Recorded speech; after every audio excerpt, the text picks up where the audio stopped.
Hey everyone, CS Harshadhan Gaikwad here from HGPA Classes Pune. CMA Foundation students, December 24 examinations. These are your answer keys. These are your solution to all your examination papers, okay? We have started uploading one by one paper, accounts, law, economics and maths, okay? Now remember one thing, the law paper of December 24, it was quite easy. Itna difficult nahi tha. In fact, the feedbacks, the reviews regarding around the examination centers paper was very easy. Many students completed the paper in a very short amount of time, okay? Yes, but there were tricky questions also.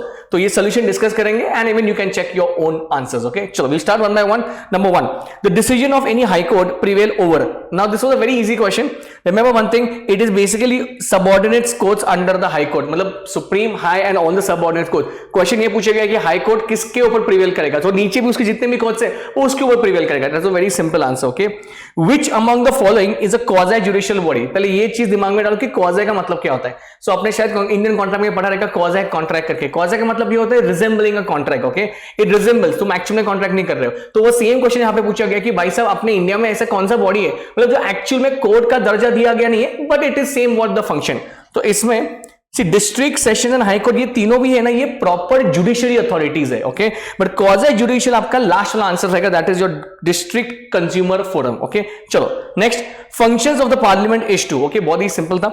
Execute laws, उसके बाद give justice to people, make laws और give punishment. You tell me one thing, the parliament क्या वो punishment देता है, क्या वो law बनाता है? सर बहुत इजी है सर, वो लॉ बनाएगा. That is what it will make laws, okay? It will make laws, आपका ऑप्शन नंबर सी, ठीक है? चलो going ahead, a bill becomes an act on assent of, ये तो सबसे इजी क्वेश्चन था आई थिंक आपकी पूरे एंटायर 50 के लॉट में.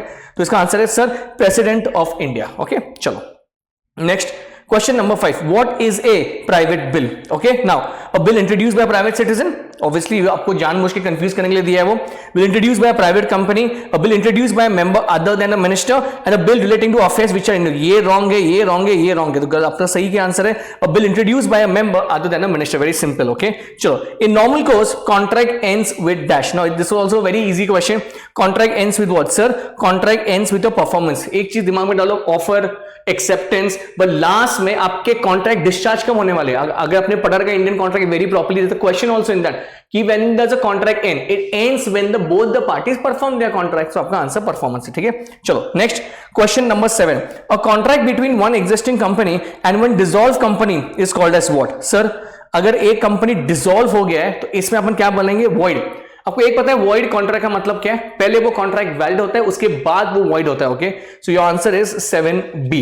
Next, what is minor's liability if he is a party to a contract? okay sir, a minor is not liable till minority, a minor is personally liable, minor's property is liable. now the question क्या पड़ा है वो देखो, what is minor's liability if he is a party to a contract? पहली चीज मुझे एक बताओ, is a minor liable for anything? sir no, minor is not liable for anything. Liability का सवाल ही उठता नहीं है सर, सिवाय एक चीज के, और वो है आपका नेसेसरीज. क्या दिया है यहाँ पे नेसेसरीज? यहाँ पे sir no, your answer is 8D, okay? चलो can we move on to next.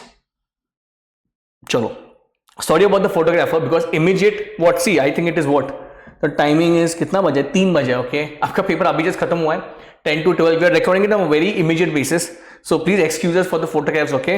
The only thing is what we wanted to share the answers, that's why these are the photographs, okay? but question paper तो वही है भाई साहब, ठीक है? चलो can we go on to next one, contract to make a contract. ये आपकी आई थिंक मॉडल लिखा है ये है. so a contract to make a contract is what sir? not a contract, it's a very weak question. You have got a job offer to be posted at Mumbai. You write back intimating that you can join provided you are posted at Kolkata. This amounts to what? Sir एक चीज है, पहले अगर आपको offer दिया है और आप ये ऑफर क्या कर रहे हो? आप ये ऑफर क्या कर रहे हो सर? आप ये ऑफर मॉडिफाई कर रहे हो. समझ में आ रहा है आपको? चलो okay, because see you write back intimating that you can join provided you are posted at what? Kolkata. समझ में आ रहा है आपको? चलो next, an agreement with a person who is a lunatic is called as what? so बहुत simple है, the answer is void. lunatic, insane person, everything sounds the same thing, okay?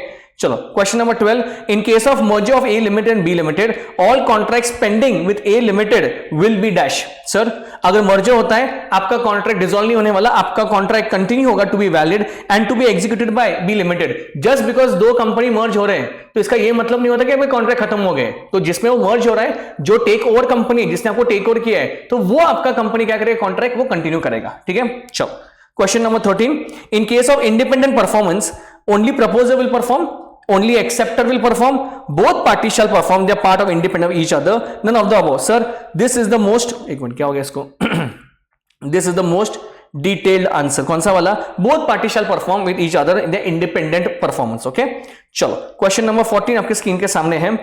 When both the parties more or less have equal rights and liabilities in the contract, it is called as what? Bilateral contract. अगर आपको याद रहेगा, if you know this thing, so there was a this diagram in your book, okay? तो उसमें types of contract थे, void था, voidable था, it was illegal, but ये भी एक contract था, executory. executory मध्ये दोन गोष्टी होते हैं, unilateral और bilateral. क्या लिखा है यहाँ पे? So when both the parties more or less have equal rights and liabilities in a contract, it is called as what? Bilateral. okay, चलो next. Question number 15. A job application by a person is dash. Check करेंगे एक बार क्या क्या. Sir only information for the job to be done, offer for doing the job, invitation to start the job, offering is candidature. Sir जब एक job application by person होता है, ये एक ऑफरिंग होता है of his candidature to apply for that position. Okay. Question number 16. An understanding between two or more persons, not expressly a contract, but in the nature of a contract, is called as what? Sir ये वही question है जो एक थोड़ी time पहले पूछा गया था, and this is regarding what? Quasi contract. ठीक है, देखो एक बार वापस. An understanding between the person. देखो क्वाज़ी कॉन्ट्रैक्ट मध्ये एक्चुअल में कॉन्ट्रैक्ट नहीं होता, it is just in simple understanding of both the parties. तो 16 का आपका ए आंसर हो गया. ठीक है. 17 a contract not perform by the performer denotes dash. बहुत इजी क्वेश्चन है ये. सर अगर कॉन्ट्रैक्ट परफॉर्म नहीं होता है उसको हम क्या बोल सकते हैं? सर उसको अपन ब्रीच बोलेंगे. ठीक है. Breach is nothing but the other party not doing the contract, not doing the performance. Question number 18 on front of your screen. Sir a contract is valid without consideration in case of what? Sale, gift, agency both B and sale का सवाल उठता नहीं है. Gift agency both आपका answer है, तो आपका answer क्या हो गया? D is your answer. Okay. चलो question number 19. Question number 19. Okay, over here. Question number 19 करेंगे अपन एक बार, please everyone. Okay, very good. A contract shall not be void if it is not against. Tell me what is the answer in this. Sir law, public policy, both above, not above. See tell me one thing, a contract shall not be void लिखा है if it is not against what? तो इसका यही मतलब है वो किसके खिलाफ नहीं होना चाहिए. नॉट बी वॉइड का मतलब क्या है? अरे बाबा वो वैलिड होना चाहिए. मग कुणाच्या अगेन्स्ट मध्ये नको, जर वैलिड होण्यासाठी. सर लॉ के लिए अगेंस्ट भी होना चाहिए and it should not be against with the public policy also. तो आपका आंसर क्या हो गया? Both above. ठीक है. Next 20. A wagering agreement in India is declared by Indian contract act 1872 as dash. इसका आंसर क्या है भाई साहब? Sir it is void but not illegal. समझ में आ रहा है आपको? Sir obviously it is void, illegal नहीं है वो. ओके. अच्छा एक चीज है, अगर ये क्वेश्चन स्पेसिफिक वो मुंबई का पूछते तो मुंबई में इलीगल डिक्लेयर किया गया है, बट ये पूछा किसके बारे में? इंडिया के बारे में. ठीक है. 21. A sale between seller and buyer which requires goods to move from one state to another state within the country will amount to what? Now sir इसका देखो, which requires goods to move from one state to another. दोन गोष्टी असतात, one is interstate and one is intrastate. Inter का मतलब क्या है? State to state. Intra का मतलब क्या होता है? Within the state. यहां पे क्या पूछा है? One state to another. तो आपका आंसर क्या हो गया? इंटरस्टेट. ठीक है, समझ में आ रहा है आपको? चलो बहुत ही सिंपल क्वेश्चन है. Agreement of sale, agreement of sale is dash. Agreement to sale. Sir agreement of sale precedes agreement to sale. अच्छा एक मिनट, यहां पे आपको एक चीज बोलता हूं. Tell me one thing, sale of goods act में दो कंसेप्ट है बॉस. एक तो कॉन्ट्रैक्ट ऑफ सेल है और एक अग्रीमेंट ऑफ सेल है. इसका मतलब क्या मुझे बताएंगे? सर सबसे पहले अग्रीमेंट ऑफ सेल होता है, उसके बाद कॉन्ट्रैक्ट ऑफ सेल होता है. ओके, ये वही क्वेश्चन है. सो अग्रीमेंट ऑफ सेल के बाद आपका क्या होगा? कॉन्ट्रैक्ट. यहां पर क्या लिखा है? Agreement of sale precedes agreement to sale. समझ में आ रहा है आपको? तो सबसे पहले क्या होता है? अग्रीमेंट होता है, उसके बाद कॉन्ट्रैक्ट आपका होता है. ठीक है. नेक्स्ट 23. डिलीवरी ऑफ कार की by a seller of car to buyer is called as what? Sir car की जब देते हैं ना अपन, फोटो निकालते हैं चकाचक, जब अपन कोई गाड़ी लेते हैं, सर ये कौन सा टाइप ऑफ डिलीवरी है? बहुत सिंपल है सर. सर ये एक symbolic delivery. Why symbolic? Because the key is a symbol of the delivery. Okay. 24 screen के सामने 24 आपकी 24. Delivery by the seller can be. Sir तीन प्रकार की डिलीवरी है. एक तो आपका एक्चुअल, कंस्ट्रक्टिव और symbolic. Can I right any of the above? Yes sir. बहुत सिंपल आंसर था ये. Question number 25. Sale is not complete unless the possession and dash is transferred. Unless the possession and ownership is transferred. बहुत simple वाला question. देखो अभी एक पूरा उनका सेट है. एक इंडियन कॉन्ट्रैक्ट पूछेंगे, फिर अभी सेल ऑफ गुड्स एक्ट पूछेंगे, फिर एनआई पूछेंगे वो. ठीक है. 26. When a buyer's goods are sold based on sample, then the goods shall conform to dash. So बहुत simple. Both description and sample. Both description and sample. Okay. Next. Doctrine of caveat emptor is not applicable. सबसे पहले से दिमाग में ये डालो कि doctrine of caveat emptor का मतलब क्या है। It is let the buyer beware. अब यहां पे क्या लिखा है इन लोगों ने, नॉट एप्लीकेबल। ऐसा अर्थ का है नॉट एप्लीकेबल मतलब क्या सर, उसके एक्सेप्शन पूछ रहे हैं आपको, समझ में आ रहा है। तो 27 का आंसर क्या है आपका, see in the case of sale under a patent name where the seller is guilty of fraud, in case of sale under trade name where the buyer relies on the skill and judgment of the seller। एक चीज आराम से करेंगे अपन, sir doctrine of caveat emptor is not applicable in the case of what. इसका answer मुझे बताएंगे आप क्या है सर, इसका आंसर रहने वाला है आपका B, where the seller is guilty of fraud। tell me one thing, if the seller is guilty of fraud, अपन जाके ऐसा बोल सकते क्या let the buyer beware? नहीं, मैं तुझे तो बोला था पहले। नहीं भाई, अगर तुमने इंटेंशनली कुछ किया है, कुछ फ्रॉडुलेंट तुमने किया है, तो आप केविट एम्प्टर का डिफेंस ले नहीं सकते। आप बोल नहीं सकते अरे केविट एम्प्टर है, अभी तू ही जिम्मेदार। नो बॉस, बिकॉज तुमने जानबूझ के क्या किया है, फ्रॉड किया है। समझ में आ रहा है आपको। चलो next 28, nemo dat quod not have it. बहुत सिंपल था ये। What is nemo dat quod? जो आपके पास नहीं, हम आगे सामने दे नहीं सकते। तो what is the answer to this? No one can give something which he does not possess. Okay, ये आपका हो गया 28। नेक्स्ट इसके है 29। 29 आंसर क्या है? An unpaid seller has dash right of lien, stoppage of goods और resale. Can I write all the above? Yes sir. Next सभी उसको मिलते right. Next 30, any stipulation essential to main purpose in sales contract is called as what? Sir तो बहुत simple है। Cell of goods का जो आगे वाला यूनिट था आपका कंडीशन और वारंटी का, तो ये आपको आना चाहिए आंसर। एंड इसका आंसर क्या है आपका भाई साहब? कंडीशन है। समझ में आ रहा है आपको? चलो, बिकॉज यहाँ पे क्या लिखा है, मेन पर्पस लिखा है। मुझे बताओ वारंटी कब रहता अगर वो कोलैटरल पूछते तो? समझ में आ रहा है आपको? 31, ये तो मेरे हिसाब सबसे इजी क्वेश्चन था ये। बहुत जन को ऐसा लगता है यार वो ईयर क्यों लर्न करना है एक्ट का। नहीं, ईयर इंपॉर्टेंट है, सामने आपकी स्क्रीन के सामने। चलो okay, negotiable instrument 1881, very simple. Bank में refuse payment against the cheque if there is what sir? If there is no balance in the account. Sir yes, ये तो बराबर आंसर है। Signature of drawing not matching, stop payment instruction. तो can I write all the above? Yes. तो आपको second में समझ में आ चाहिए इसका आंसर डी है, none of all of the above, ठीक है, और any of the above. 33, in the course of negotiation a bill goes from one person to another, it is called as what? So it is called as holders in due course।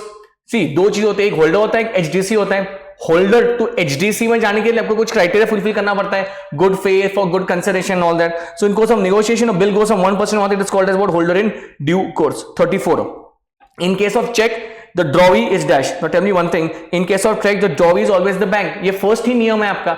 जब आप negotiation instruments करते हो तो सबसे पहले आप तो 3 section करते हो, 4, 5 और 6, पी, बी और सी। प्रॉमिसरी नोट वो अपना बिल ऑफ एक्सचेंज, और चेक। और चेक में सबसे पहला आंसर आपका क्या होता है? Sir cheque is always drawn on a bank. तो वही आपने पूछा यहाँ पे।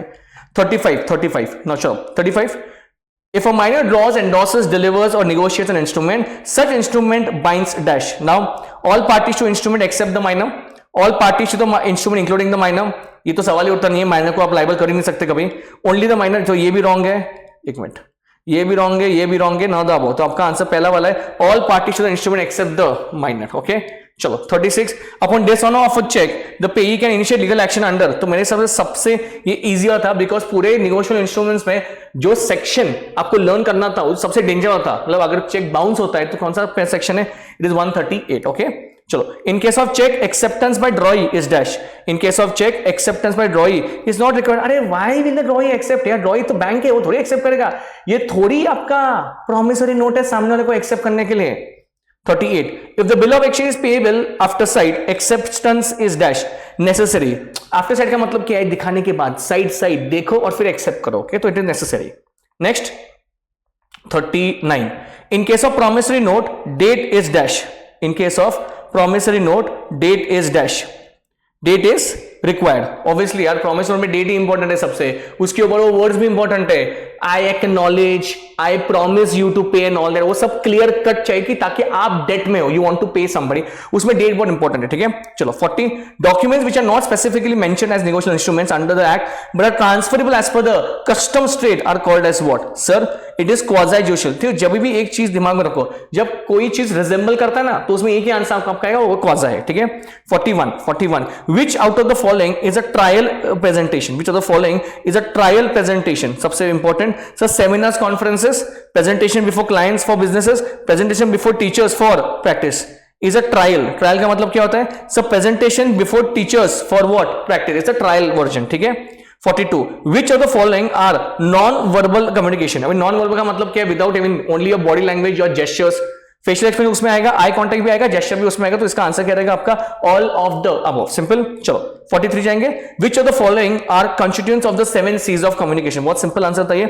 इसका आंसर है सर कंप्लीटनेस, क्लैरिटी, कॉन्क्रीटनेस, सबके सब आपके 7 C's में आते हैं. आपका आंसर है आपका 43D. ओके.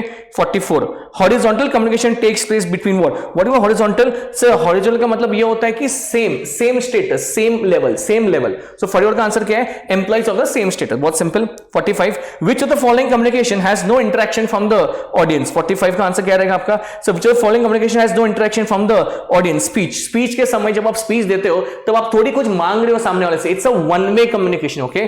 तो उस समय there is no interaction from the audience. Okay. A communication shall be considered as complete when what? Sir, it will be complete when the listeners are satisfied. जब वो satisfied तब आपका communication complete माना जाएगा. Communication between lawyer and client is called as what? Lawyer and client is called as what? Sir, external and non-confidential. देखो, communication between a lawyer and a client.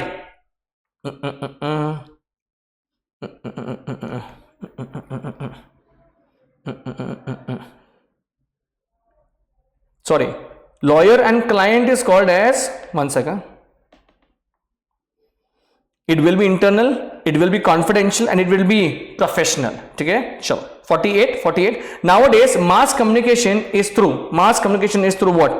Sir, is everything. Sir, print media है, direct communication है, telephonic communication है और digital mode भी है. ठीक है. समझ में आ रहा है आपको? चलो 1 सेकंड. चलो नेक्स्ट. और 2 बाकी है ना. कहां पे के 2? Proper grammar comes under which C of communication? So obviously it is what?